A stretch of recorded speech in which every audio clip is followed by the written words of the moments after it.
ఆంధ్రప్రదేశ్లో కూటమి ప్రభుత్వం భావ ప్రకటన స్వేచ్ఛను హరిస్తుందని, వైకాపా కార్యకర్తల మీద, వైకాపా నాయకుల మీద అక్రమ కేసులు బనాయిస్తుందని, అక్రమ కేసులు పెట్టి వారిని ఇబ్బందులకు గురి చేస్తోంది అంటూ వైకాపా అధినేత జగన్మోహన్ రెడ్డి నిన్న ప్రభుత్వం మీద విమర్శలు, ఆరోపణలు గుప్పిస్తూ ఆయన ప్రైవేటు కేసులు కూడా వేస్తున్నటువంటి నేపథ్యంలో అసలు ఆంధ్రప్రదేశ్లో ఏం జరుగుతోంది అనేది మనం విశ్లేషణ చేసుకునేటువంటి ప్రయత్నం అయితే చేద్దాం. ప్రస్తుతం మనతో పాటు ఉన్నారు ప్రముఖ రాజకీయ విశ్లేషకులు, ప్రముఖ సీనియర్ జర్నలిస్ట్ సిఎస్ రావు గారు. సార్తో మాట్లాడదాం. Sir, hi sir. హలో. ఇప్పుడు ఆంధ్రప్రదేశ్ ప్రభుత్వం భావ ప్రకటన స్వేచ్ఛను హరిస్తుందని ఎవరైతే సోషల్ మీడియా మాధ్యమాల్లో ప్రభుత్వాన్ని ఉద్దేశించి పోస్టులు పెడుతున్నారో, వైకాపా నాయకుల మీద, వైకాపా కార్యకర్తల మీద ఇప్పుడు కూటమి ప్రభుత్వం అక్రమంగా కేసులు బనాయించి వారిని ఇబ్బందులకు గురి చేస్తుంది అంటూ నిన్న చంద్రబాబు గారి మీద, అలాగే పవన్ కళ్యాణ్ మీద, ఆంధ్రప్రదేశ్ ప్రభుత్వం మీద జగన్మోహన్ రెడ్డి విమర్శలు, ఆరోపణలు చేస్తూ ఆయన ప్రైవేటు కేసులు కూడా వేస్తూ ఉన్నటువంటి నేపథ్యంలో ఏంటి సార్ అసలు ఆంధ్రప్రదేశ్లో ఏం జరగబోతుంది అంటే ఏం చెప్తారు? ఒకటి ఏంటంటే, ఆంధ్రప్రదేశ్ పరిస్థితి చూస్తే కనుక బాధ వేస్తుంది. కారణం ఏంటంటే, జగన్మోహన్ రెడ్డి గారిని ఎందుకు 11 స్థానాలకు పరిమితం చేశారు ఆంధ్రప్రదేశ్ ఓటర్లు? ఇలాంటివి ఆ రోజున పరాకాష్ఠ చేర్చాడు ఆయన. అందుకే ఇప్పుడు ఇది కనుక మితిమీరితే, ఇలాంటి అరెస్టులు లేదంటే ఇతరత్ర మితిమీరితే ప్రభుత్వానికి చెడ్డ పేరు వచ్చే అవకాశం ఉంది. ఆ రోజున జగన్మోహన్ రెడ్డి గారిని చేత్కరించుకొని వద్దనుకొని అతను 11 స్థానాలకు పరిమితం చేయడానికి కారణం ఏంటి? అర్ధరాత్రి అపరాత్రి అని లేకుండా డైరెక్ట్గా బెడ్రూమ్లోకి వచ్చి పోలీసులు సివిల్ డ్రెస్లో వచ్చేసి తలుపులు తట్టి గోడలు దూకి వాళ్ళు ఇష్టానుసారం చేశారు. అసలు ఏ రోజు ఎప్పుడు ఎవరింటి మీదకి పోలీసులను పంపిస్తాడో జగన్మోహన్ రెడ్డి గారు అనేది భయపడిపోయారు. ప్యానిక్ సిచ్యువేషన్ నెలకొంది. నేను దానికి సంబంధించి ఎన్నికల ముందు 2-3 ఉదాహరణలు కూడా నేను చెప్పాను. నాకు ఎదురైనటువంటి కొన్ని సంఘటనలు కూడా నేను ప్రస్తావించాను. ఓ రోజు నేను ట్రైన్లో వెళ్ళొస్తుంటే ఒక రిటైర్డ్ అయినటువంటి భార్యాభర్తలు కూర్చొని ఉంటే జనరల్గా మాట్లాడుకుంటూ ఉంటున్నటువంటి సందర్భంలో, మీరు ఎక్కడి నుంచి వచ్చారు అని నేను చెప్తే, మేము హైదరాబాద్ అంటే, మీరు ఎక్కడి నుంచి వచ్చారంటే మేము అనంతపురం అని చెప్పి చెప్తే, మాటలు ఎలా మీరు అదృష్టవంతులండి హైదరాబాద్లో ఉన్నారు అని చెప్పేసి అంటే, అదేంటండి అంటే, మేము ఆంధ్రప్రదేశ్లో అసలు మాట్లాడుకునేటువంటి అవకాశం కూడా లేదండి. బెడ్రూమ్లో మాట్లాడుకున్నా కానీ వాలంటీర్లు వచ్చేసి కేసులు పెట్టే పరిస్థితి, వాలంటీర్లు ఇచ్చే సమాచారాన్ని పట్టుకొని ఏ ఇంటి మీదకి ఎప్పుడు వస్తారో పోలీసులు తెలియని పరిస్థితి ఉందండి అని చెప్పి వాళ్ళు చెప్పడం జరిగింది.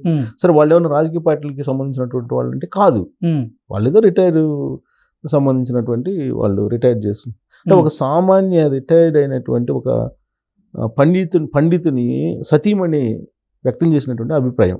అంటే ఏ స్థాయిలో ప్యానిక్ సిచ్యువేషన్ ఉండి ఉంటుంది. ఇలాంటి సంఘటనలు ఎలక్షన్ ముందు నేను బయటకు వెళ్ళినప్పుడు చాలా తారసపడ్డాయి, చాలామంది చెప్పారు. పైగా నాది స్వానుభవం కూడా ఒకటి ఉందిగా. ఇప్పుడు వాళ్ళ చెప్పినప్పుడు మనం విన్నాము, మనం సెకండ్ యాంగిల్ కూడా ఆలోచిస్తాం, ఏదో ఉంటుందిలే అని. బట్ నాకు స్వానుభవం కూడా ఉంది కదా. నాకు హైదరాబాద్లో నా ఇంటి మీదకి పోలీసులు పంపించారు కదా. నేను చేసిన నేరం ఏంది? ఏం లేదు. పోనీ ఒక వల్గర్ లాంగ్వేజ్ లేకపోతే అనుచిత వ్యాఖ్యలు చేస్తూ ఏమన్నా న్యూస్ ఇచ్చామంటే లేదు కదా, పద్ధతి ప్రకారమే చేసాం. జరిగిన ఇన్సిడెంట్నే ప్రొజెక్ట్ చేసాం. ఆ రోజున జగన్మోహన్ రెడ్డి గారు పిలిచారు ఎమ్మెల్యేని పిలిచి ఎమ్మెల్యేలు గ్రాఫ్ చెప్పారు. వాళ్ళల్లో ఒక ఎమ్మెల్యే నీ గ్రాఫ్ బాగుందని చెప్పి జగన్మోహన్ రెడ్డి గారిని అడిగారు. ఆ సందర్భంగా వాళ్ళిద్దరి మధ్య వాగ్వాదం జరిగింది.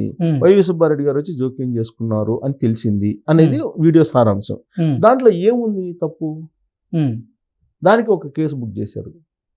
కేసు బుక్ చేసి దానికి ఒక పెద్ద సెక్షన్లు పెట్టేసి రాజద్రోహం పెట్టేసి సమాజంలో విద్వేషాలు రెచ్చగొట్టేలాగా ఇతను వీడియోలు చేశాడని చెప్పి నా ఇంటి మీదకి ఒక ఎస్ఐని, 4 కానిస్టేబుల్ని పంపించారు కదా. నేరుగా వచ్చి హైదరాబాద్లో కడప పోలీసులు వచ్చి నాకు ఇచ్చారు కదా. అప్పుడు నేను నమ్మా, గతంలో వాళ్ళు చెప్పింది నిజమై ఉంటుంది, రాష్ట్రంలో ఇలాంటి ప్యానిక్ సిచ్యువేషన్ ఉందని.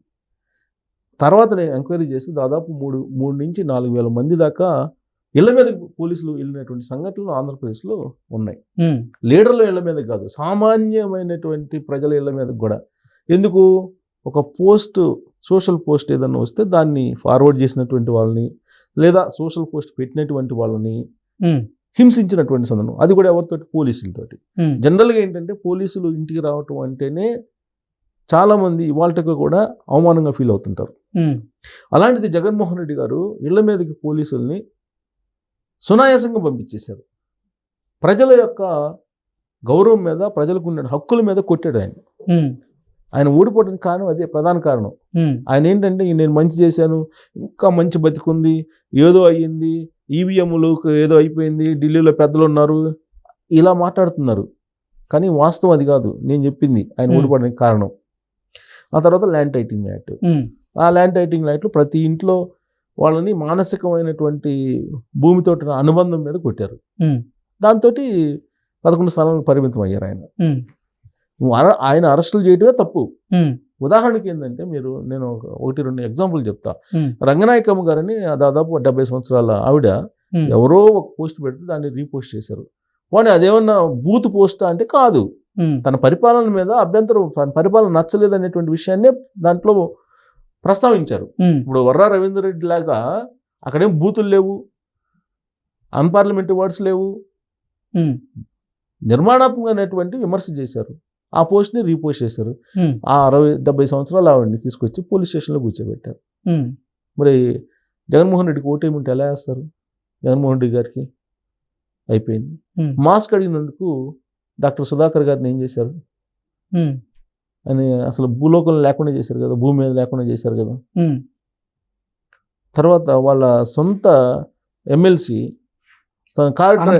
అనంతబాబు కార్ డ్రైవర్ని కొట్టి చంపేసి డోర్ డెలివరీ చేశారు కదా. ఇప్పుడు ఇలాంటి అన్ని చేయడంతో పాటు సామాన్యులని ఇబ్బంది పెట్టారు బాగా. లీడర్లను ఎలాగో అరెస్ట్ చేశారు. అప్పుడు తెలుగుదేశం పార్టీ వాళ్ళని శుక్రవారం వచ్చిందంటే సార్ ఎవరింటి మీదకి పోలీసులు పంపిస్తారో తెలియని పరిస్థితి. వాళ్ళతో పాటు మీకు సామాన్యమైనటువంటి వాళ్ళని ప్రభుత్వం మీద విమర్శలు చేసేవాళ్ళనో లేకపోతే ఆరోపణలు చేసే వాళ్ళనో టార్గెట్ చేసేసారు. ఆంధ్రప్రదేశ్ పోలీసులు రక్షణ కోసం పనిచేయాల్సినటువంటి వాళ్ళు ఆ రోజున ఏం చేశారు? మొత్తం ప్రైవేట్ సైన్యం మాదిరిగా పనిచేస్తారు జగన్మోహన్ రెడ్డి గారికి. చాలామంది, అందరిని అనలేం కానీ చాలామంది. దాంతో ఒక ప్యానిక్ సిచ్యువేషన్ క్రియేట్ అయింది. ప్యానిక్ సిచ్యువేషన్ క్రియేట్ అయ్యి జగన్మోహన్ రెడ్డి గారిని అధికారం నుంచి దింపారు. కేవలం ఆ కారణంతో నువ్వేం పెట్టావు, నేను ఏమి ఇచ్చావు అది కాదండి. మీ హక్కుల మీద మీ హక్కుల్ని హరిస్తున్నప్పుడు ఎవరు తట్టుకోలేరు. అలాగే మీకున్నటువంటి మానసిక బంధం ఏదైతే ఉందో భూమి మీద, ఆ బంధాన్ని తెంచేటప్పుడు ఎవరు ఒప్పుకోరు. ఇప్పుడు అమరావతిలో ఆ రోజున 2019లో ఓడిపోవడానికి కారణం ఏంటి? రాష్ట్రం మొత్తం కూడా తెలుగుదేశం పార్టీ ఓడిపోయినా గుంటూరు కృష్ణా జిల్లాలో ఓడిపోకూడదు లెక్క అయితే. మరి ఎందుకు ఓడిపోయారు? ఆ రోజు భూముల్ని స్వచ్ఛందంగా ఇచ్చారని చెప్తున్నారు, కొంతమంది ఇవ్వలా. తర్వాత ఏదో గందరగోళం జరిగింది, అక్కడ కూడా గెలవలేదు కదా.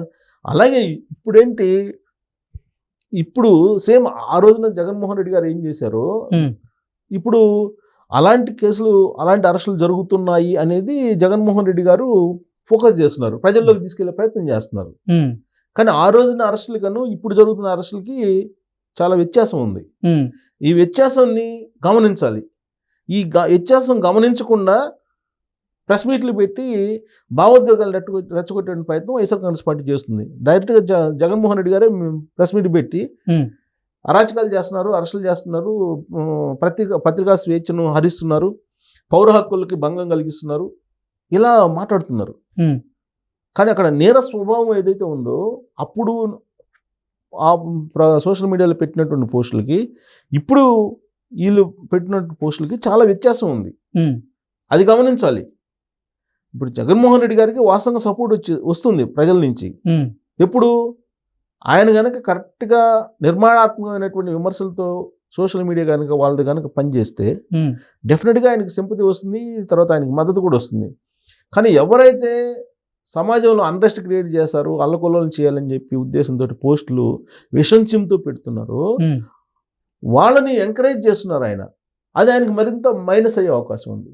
అందుకే ఇప్పుడు నాలాంటి వాళ్ళు బయటకు వచ్చేసి అరెస్టులను ఖండించలేకపోతున్నారు. వాస్తవంగా అరెస్టులను ఖండించాలి మనం.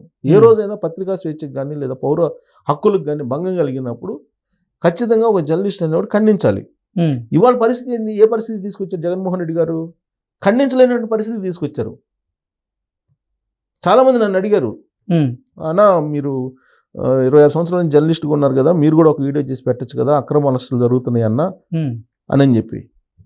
నిజంగానే ఇట్లాంటి అరెస్టులు ఖండించాలి. కానీ ఆ అరెస్టులు చేయడానికి గల వెనక కారణాలు చూస్తే కనుక అవి చాలా భయంకరంగా ఉన్నాయి కదా, వికృతంగా ఉన్నాయి కదా. మరి వాటిని మనం ఎలా ఖండిస్తాం, ఎలా ఖండించగలం? కాకపోతే ఏంటంటే ఇప్పటికైనా సరే సంయమనం పాటించాలి, బోత్ సైడ్స్. అటు ప్రభుత్వం వైపు నుంచి కానీ లేదా విపక్షాల సైడ్ నుంచి కానీ ఖచ్చితంగా సంయమనం పాటించాలి. ఇప్పుడు ఇదే తెలుగుదేశం పార్టీ వాళ్ళు కడిగిన ఆదిమించాలని నేను చెప్పట్లా. వాళ్ళు కూడా కొన్ని సోషల్ మీడియాలో కొన్ని పోస్టులు పెట్టడం జరిగింది అప్పట్లో. అందరినీ అంటే నేననేది ఇప్పటికైనా సరే ఆంధ్రప్రదేశ్ భవిష్యత్తు లేదా ఆంధ్రప్రదేశ్ ఉందాతనాన్ని గౌరవాన్ని కాపాడాలనుకుంటే అటు ప్రభుత్వం కానీ ఇటు విపక్షాలు కానీ ప్రధానంగా వైఎస్ఆర్ కాంగ్రెస్ పార్టీ కానీ మీరు నిర్మాణాత్మకమైన విమర్శలతో పోస్టులు పెట్టండి సోషల్ మీడియాలో. అప్పుడు కనుక ప్రభుత్వం కనుక అరెస్టులు చేస్తే డెఫినెట్గా నాలాంటి వాళ్ళు సపోర్ట్ చేస్తారు.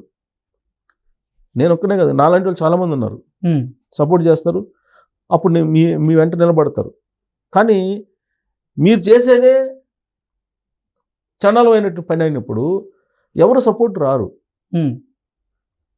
ఎట్ ద సేమ్ టైం ప్రభుత్వం కూడా సంయమనం పాటించి ఎవరైతే వికృత పోస్టులు పెట్టారో లేదంటే అడ్డగోలు పోస్టులు పెట్టి చండాలమైనటువంటి పోస్టులు పెట్టారో వాళ్ళని మాత్రమే అరెస్ట్ చేయాలి. కానీ ప్రభుత్వాన్ని విమర్శించారు అని చెప్పి మాత్రం అరెస్ట్ చేస్తే డెఫినెట్గా ప్రభుత్వానికి మళ్ళీ బ్లాక్ స్పాట్ ఏర్పడుతుంది.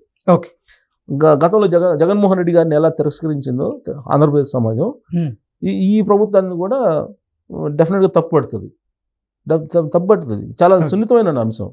అందుకే నేను చెప్తుంది, ఈ ప్రభుత్వం కూడా అరెస్ట్ చేయమన్నారు కదా అని ఆర్డర్ వేశారు కదా అని చెప్పి ఎవరిని పడితే వాళ్ళని అరెస్ట్ చేస్తే మాత్రం చాలా నష్టపోవాల్సి వస్తుంది. ఓకే, అందుకే డెఫినెట్గా అందుకే నేను ద్వారకా తిరుమలరావు గారిని చాలా సందర్భాల్లో నేను ఆయన నిజాయితీని కానీ ఆయన చిత్తశుద్ధిని కానీ ఖచ్చితంగా మనం ప్రశంసిస్తూ ఉంటాం. కారణం ఏంటంటే ఆయన కొంచెం ఆలోచించి చేస్తుంటారు.